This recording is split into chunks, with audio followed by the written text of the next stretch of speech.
Boa tarde, bom dia, boa noite, meu amigo, brasileiro, brasileira, meu filho, minha filha, minha cliente, tá? Quem tá falando, Babarasaki, Ilha Chaco, esse. De novo, você quer falar comigo, quer contar comigo, tá? É 96-066-4615, Ilha Chaco, esse. Eu vou falar a história de Egungun. Egungun, um orixá. Orixá. Ninguém não aspa Egungun. Ninguém não aspa Egungun. Cabeça, babá. Egun de lolo quando a no tete. Egun latin yoleno. Ninguém não aspa Egungun. Alguém fala, eu tá aspa Egungun. Por favor, não falar de mal de ninguém, não falar de ninguém, eu falar de mim. Eu falar de casa de orixás. É que você me entende. Que eu vi, que eu aprender com minha família, eu falo. Quem não viu, que não aprender, eu não tenho boca a falar.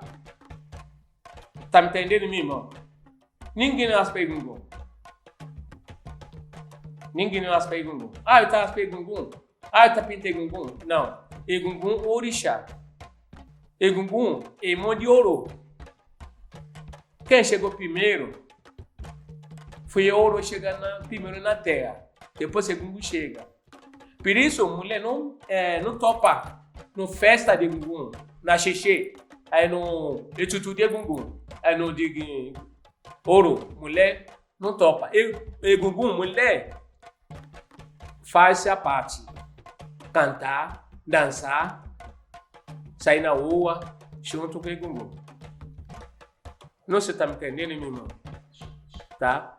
O Egungun, orixá forte, orixá maravilhosa, orixá bacana.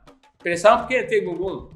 Pode ser de família, sair no jogo, numa família tatarador que morreu, ó, sua mãe, pai morreu, e fala que precisa sentar Egungun em casa, para ajudar a família.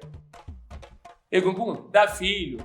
Tudo você pede para Egungun também. Ah, filho, Egungun quer grávida, ele quer filho esse ano. Ah, você faz sua parte, leva frango, leva galo, leva carneiro, Egungun, eu dar carneiro para você ano que vem, eu quero engravidar, ter filho, ano que vem eu tá sem filho para conhecer você, ó. Egungun faz essa parte dele.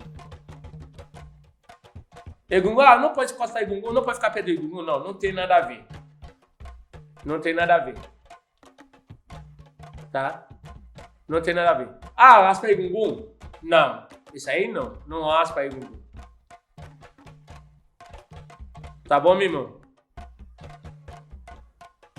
Depois, na frente, eu quero você ficar perto de mim. Eu vou explicar mais, ensinar como curar Egungun. Eu não posso ficar lá gravar como curar Egungun, como fazer para Egungun. Não. Só você chegar perto de mim, eu explico, eu ensino. Não tem direito para aprender. Tanto ele tem direito para aprender, você tem direito a aprender. Não é que eu vou falar história de Egungun, de orixá, você vai lá fazer. Não é pra ir, meu irmão. Tá bom? Obrigado. Um abraço pra você. Pra Deus, livre mais, orixá, abençoe você. Valeu. Obrigado.